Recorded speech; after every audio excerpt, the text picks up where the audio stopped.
Namazның фазилеттері. Абу Хурайра радиаллаху анху пайғамбарыбыз саллаллаху алейхи вассаламдан риваят қылады.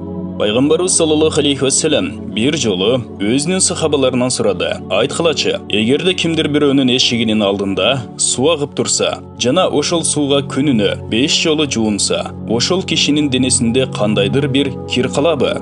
Сахабалар айтышты, эч нерсе калбайт. Пайғамбарыбыз саллаллаху алейхи вассалам айтты, ушул сыяктуу 5 вакыт намаздын себебинен Алла Таала күнөөлөрдү кечирет. Жабир радиаллаху анху пайғамбарыбыз саллаллаху алейхи вассаламдан риваят кылат.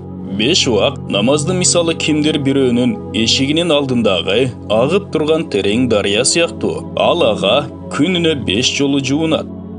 Агып турган суу ыплас жана башка нерселерден таза болот. Суу канчалык терең болсо, ошончо таза жана тунук болот. Ошондуктан бул хадисте агып туруучу суу жана анын тереңдиги тууралуу айтылган. Адам жуунган суу канчалык таза болсо, анда дене ошончолук таза болот. Ушул сыяктуу эгер намаздын талаптарына көңүл коюп окуй турган болсо, анда ошол намаз ал кишинин рухун күнөөдөн сактайт. Ушул эки хадисте айтылган мазмун башка хадистерде да сахабалардан түрдүү риваяттар менен айтылган. Абу Саид Худри радиаллаху анху пайгамбарыбыз саллаллаху алейхи вассаламдан риваят кылат. 5 вакыт намаз анын арасындагы убакыт үчүн кафара. Тактап айтканда, бир намаздан экинчи намазга чейинки кишине күнөөлөр ушул намаздын берекесинен кечирилет. Андан кийин пайгамбарыбыз саллаллаху алейхи вассалам устаханада иштеген адамды мисал кылды. Ал анда иштегендиктен денесине чаң жана кир жугат. Бирок үйү менен ишканасынын ортосунда 5 агын суу бар. Качан үйүнө кайтканда ар бир аккан агын сууга чөмүлсө, 5 вакыт намаздын мисалы ушуга окшош. Качан 5 вакыт намаздын ортосунда ката кемчилик боло турган болсо, ар бир намазда истигфар, дуа кылынгандыгы себебинен Алла Таала аларды кечирип жиберет. Пайгамбарыбыздын саллаллаху алейхи вассалам ушундай мисалдарды айтуусунун негизги максаты ушундай ишти түшүндүрүү болуп эсептелет. Алла Таала күнөөнүн кечирилүүсү үчүн намазга чоң таасир койгон. Мисал менен сөздү тез түшүнсө болот. Ошондуктан түрдүү мисалдар менен пайгамбарыбыз ушул мазмунду кеңири кылып айтып кеткен. Алла Тааланын ушул рахматы, кечиримдүүлүгү, жакшылыгы жана берешендигинен эгерде биз пайдаланбасак, кимге канчалык зыян? Өзүбүздүн эле кемчилигибиз. Биз күнөө кылабыз, тоң моюндук кылабыз, өкүмдөрдү аткарбайбыз. Айткандарды аткарууда да жалкоолук, сустук кылабыз. Мунун натыйжасы кудуреттүү жана адилеттүү падышанын алдында жазага татыктуубуз. Бирок Алла Тааланын мээримдүүлүгүнө караңызчы. Ал өзүнүн өкүмүнө бойсунбаган бейбаштардын күнөөлөрүнүн кечирилүү жолунда көрсөтүп койду. Эгер ушундан да пайда ала албасак, анда биз жеткен акмакпыз. Алла Таала өз мээримин жана жумшактыгын берүү үчүн себеп издейт. Бир хадисте келет. Кимде ким уктаарда тахажжуд окуйм деп ниет кылса жана кокустан түндөсү тура албай калса, ага тахажжуд окугандын толук сообу жазылат. Бирок ал бул убакта уйку менен рахат алып жаткан болсо дагы, Алла Тааланын берешендигинин чеги жок. Ушунчалык берешен зат ушинте бергенде, андан албай коюу бул таптакыр кур жалак калуу жана чоң зыян тартуу. Узайфа радиаллаху анху айтат. Качан пайгамбарыбыз саллаллаху алейхи вассаламга кандайдыр бир кыйынчылык келгенде намазга кайрылчу эле. Намаз бул Алланын чоң рахматы. Ошондуктан ар бир кыйынчылык келгенде намазга кайрылуу кудум Алланын рахматына кайрылгандай болот. Алла Тааланын рахматы бизге жардамда болсо, башка кыйынчылык деле калбайт. Башка көптөгөн хадистерде да ушуга окшогон мазмундар ар түрдүү болуп келген. Сахаба радиаллаху анхумдар пайгамбарыбыз саллаллаху алейхи вассаламдын ар бир кадамына ээришет эле. Ошондуктан алардын да башына кичинекей эле кыйынчылык келгенде намазды аткарышкан. Абу Дарда радиаллаху анху айтат. Качан каттуу шамал жүргөндө пайгамбарыбыз саллаллаху алейхи вассалам дароо мечитке барчу жана шамал токтомоюнча мечиттен чыкпайт эле. Ошондой эле күн же ай тутулганда да пайгамбарыбыз саллаллаху алейхи вассалам дайыма намаз окучу. Сухайб радиаллаху анху пайгамбарыбыз саллаллаху алейхи вассаламдан айтып кетет. Мурдагы пайгамбарлардын адаты да ушундай болчу. Качан кыйынчылык келгенде алар намазга кайрылышар эле. Абдулла бин Аббас радиаллаху анху бир жолу сапарда бара жаткан кезде баласы дүйнөдөн кайткандыгы тууралуу кабар жетти. Ал төбөсүнөн түшүп 2 рекет намаз окуду да аттахиятта көпкө чейин дуа кылды. Андан кийин албетте биз Аллага таандыкпыз жана ага гана кайтуучубуз дегенди окуп соң айтты: мен Алла Таала ыйык китебинде өкүм берген нерсени аткардым. Соң бул аятты окуду: Алланын жардамын сабыр жана намаз менен талап кылгыла. Ал жөнүндө ошого окшош дагы бир окуя айтылат. Ага иниси Кусам дүйнөдөн кайткандыгы тууралуу кабар жеткенде жолдун бир тарабына чыгып, төбөсүнөн түшүп 2 рекет намаз окуду. Аттахиятта олтурганда көпкө чейин дуа кылды. Анан ордунан туруп төбөсүнө минди да Курандын бул аятын окуду. Алладан жардам сурагыла, сабыр кылуу жана намаз менен. Чындыгында намаз оор, бирок кимдин жүрөгүндө хушу, коркуу болсо, андайлар үчүн ал оор эмес. Бакара сүрөсү 45-аят. Хушу, коркуу туурасында 3-бөлүмдө кеңири түшүндүрмө берилет.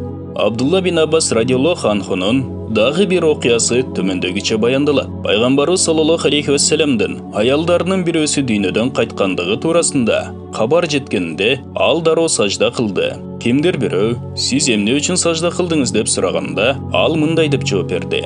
Пайгамбарыбыз саллаллаху алейхи вассалам айткан: качан силер кандайдыр бир кайгыга учурасыңар, дароо сажда кылгыла. Тактап айтканда намаз окугула. Уммул мумининдин, башкача айтканда пайгамбарыбыз саллаллаху алейхи вассаламдын аялы дүйнөдөн кайтуусунан да артык кайсыл кырсык болмок эле. Убада радиаллаху анху дүйнөдөн өтөр мезгилде ошол жердеги келген элдерге айтты: мага ыйлагандарды тосомун. Менин рухум чыккан кезде бардыгыңар толук, жакшылап даарат алып, мечитке баргыла да намаз окуп мен үчүн Алладан кечирим сурагыла. Себеби Алла Таала Алладан жардам сурагыла, сабыр кылуу жана намаз менен деп өкүм берген. Андан кийин гана мени кабырга алып баргыла. Үммү Гүлсүм радиаллаху анханын күйөөсү Абдурахман радиаллаху анху каттуу ооруп жатты. Бир жолу ал эстен танды. Ошол жердегилердин бардыгы аны өлдү деп ойлошту. Үммү Гүлсүм радиаллаху анха турду да намаз окууга ниет кылды. Качан ал намазын окуп бүтөөрү менен Абдурахман радиаллаху анху өзүнө келди да жаныдагылардан: мен өлгөн сыяктуу болдумбу деп сурады. Элдер ооба деп жооп беришти. Абдурахман радиаллаху анху айтты: 2 периште алдыма келип минтип айтышты: жүр кеттик, өкүм кылуучулардын өкүм кылуучусунун астына. Сага чечим чыгат. Экөө мени алып жөнөй баштаганда 3-чү периште келип аларга айтты: силер экөөңөр кете бергиле. Бул энесинин курсагында эле бактылуу болуучулардан болчу. Азырынча балдары бул адамдан пайдаларын алуулары керек. Андан кийин Абдурахман радиаллаху анху дагы 1 ай жашады. Назир рахматуллах алейхи айтат: бир күнү Мединада күндүз эле өтө караңгы боло калды. Мен анасы радиаллаху анхунун алдына чуркап бардым да минтип сурадым. Пайгамбарыбыз саллаллаху алейхи вассалам жашаган ортодо ушундай болду беле? Анасы радиаллаху анху айтты: Алла сактасын. Пайгамбарыбыз саллаллаху алейхи вассаламдын берекелүү убагында бир аз эле каттуураак шамал жүрсө, кыямат күнү башталып кетпеди бекен деп биз мечитке карап чуркачубуз. Абдулла бин Салам радиаллаху анху айтат: качан пайгамбарыбыз саллаллаху алейхи вассаламдын үй бүлөсүнө кыйынчылык келгенде аларды намаз окуганга буйруп өзү бул аятты окучу: өзүңдүн үй бүлөңдү намазга өкүм кылгын жана өзүң дагы ага бекем тур. Сенден биз ырыскы сурабайбыз, сага ырыскыны биз беребиз жана акырет Алладан коркуучулар үчүн. Бир хадисте айтылган: кимге дүйнө иштеринен болсун же акырет иштеринен болсун, ал бүткүл аламдын падышасына тиешелүү болсун же бир инсанга тиешелүү болсун, кандайдыр бир муктаждыкка туш болгондо, анда ал киши жакшылап даарат алып 2 рекет намаз окуса, андан кийин Алла Таалага хамду сана, мактоолорду айтып, соң салават окуп, андан кийин ушул дуаны окуса, анын муктаждыгы сөзсүз аткарылат. Ал дуа төмөндөгүчө: Мааниси: берешен, сабырдуу Алладан башка ибадат кылууга ылайыктуу зат жок. Алла бардык кемчиликтерден таза, улуу арштын ээси, бардык ааламдын ээси болгон Аллага гана мактоолор болсун. Мен сенден сенин мээримиңе жана кечиримиңе чакырган нерсени сурайм. ар бир жакшылык иштин пайдасын жана ар бир күнөөдөн сактооңду сурайм. Менин бир да күнөөмдү кечирбестен калтырба. Эч бир кайгы капаны арылтпастан калтырба. Сен ыраазы болгон менин муктаждыктарымды аткар. О мээримдүүлөрдүн мээримдүүсү. Вах бин Мунаббих рахматуллах алейхи айтат. Алла Тааладан муктаждыктардын аткарылуусун намаз аркылуу суроо керек. Мурунку адамдар кыйынчылык келгенде тезинен намазга кайрылышчу. Бир окуя айтылат. Куфада бир жүк ташуучу бар эле. Чынчыл болгондуктан элдер да ага ишенишчү. Ал соодагерлердин акчасын жана башка буюмдарын бир шаардан экинчи шаарга жеткизет эле. Бир жолу сапарда бара жатса, бир киши жолугуп, анын каякка бара жаткандыгын сурады. Жүк ташуучу баланча шаарга деп жооп берди. Баягы киши айтты: "Мен да ошол жакка барамын. Эгер мен жөө басып, сени менен бара албаганымда бармакмын. Мүмкүнчүлүгүң болсо, 1 динарга мени качырыңа учкаштырып албайсыңбы?" Жүк ташуучу макул болуп, аны учкаштырып алды. Жолдо бир айрылышка жеткенде, баягы учкашкан киши минтип сурады: "Кайсыл жол менен барасың?" Жүк ташуучу көпчүлүк жүргөн жолду көрсөттү. Баягы киши айтты: "Тиги жол жакыныраак, улоо үчүн да ыңгайлуу. Себеби ал жакта чөп өтө көп." Жүк ташуучу: "Мен бул жолду көрө элекмин" деди. Баягы киши айтты: "Мен дайым эле ушул жол менен өтөмүн." Жүк ташуучу айтты: "Өтө жакшы. Андай болсо ушул жол менен барабыз." Бир аз жүргөндөн кийин булар сапар тарткан жол бир коркунучтуу токойго барып такалды. Айланада көптөгөн өлүктөр жаткан. Баягы киши улоодон түштү да, белинен канжарын чыгарып, жүк ташуучуну өлтүргөнү калды. Жүк ташуучу айтты: "Мындай кылбагын. Мына бул качыр жана буюмдарды ал. Сенин максатың ушул. Бирок мени өлтүрбө." Жолоочу макул болбоду жана ант ичип туруп айтты: "Биринчи сени өлтүрөм, андан кийин мунун баарын аламын." Жүк ташуучу канчалык жалынып жалбарса да, ал мыкаачы укпай койду. Жүк ташуучу айтты: "Анда акыркы жолу 2 рекет намаз окуп алайын." Жолоочу макул болду. Күлдү да айтты: "Тезирээк окугун. Мына бул өлүктөр дагы акыркы жолу намазды сурашкан эле. Бирок алардын намазы эч кандай пайда берген эмес." Жүк ташуучу намаз окуй баштады. Фатиханы окугандан кийин зам сүрөө эсине келбей койду. Жанагы каракчы тезирээк окуп бүт деп шаштырып жатты. Кокусунан анын тилинен ушул аят чыга баштады: "Же ага кайрылганда запкы чеккенге жооп берген, жамандыкты кетирген жана силерди жер үстүнө орун басар кылып жараткан Алла Таала жакшыбы? Алла менен бирге башка кудай барбы? Силер аз эстейсиңер." Намыл сүрөсү 62 аят. Ушуну окуп жатып ыйлап жатканда бир атчан пайда болду. Анын башында темирден болгон сооту бар эле. Атчан жанагы каракчыны найза менен сайып өлтүрдү. Ал кулап түштү. Ошол жерден оттун жалыны чыкты. Намаз окуп жаткан жүк ташуучу дароо саждага жыгылды. Алла Таалага шүгүр кылды. Намаздан кийин ордунан туруп, атчанга чуркап барып сурады: "Алла үчүн айтчы, сен кимсиң? Кайдан келдиң?" Атчан айтты: "Мен запкы чеккендин дуасына жооп берүүчүнүн кулумун. Эми сен эркиндиктесиң. Кайда кааласаң бара бер" деди дагы кетип калды.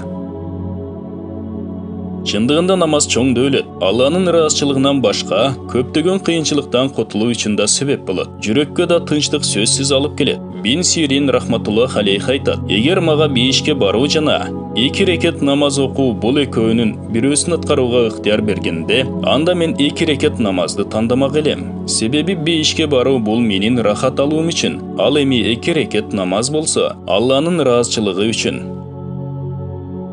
Пайгамбарыбыз саллаллаху алейхи вассалам айткан: "Өтө суктана турган нерсе, эгер кайсы мусулман жупуну болсо, намаздан ага толук берилсе, ырыскысы да жетиштүү болсо, ошого сабыр кылып өмүрүн өткөрсө, Алла Таалага жакшылап ибадат кылса, атагы деле чыкпаса, тезирээк дүйнөдөн кайтса, мураскорлору да аз болсо, ыйлаган киши да аз болсо." Дагы бир хадисте келген: "Өзүңөрдүн үйүңөрдө намазды көп окугула, анткени үйдөгү жакшылык көбөйөт." Бул баян Фазаил Амал китебинен алынып баяндалды. Урматтуу мусулман бир туугандар, биздин Ихро медиа каналыбызга катталыңыздар.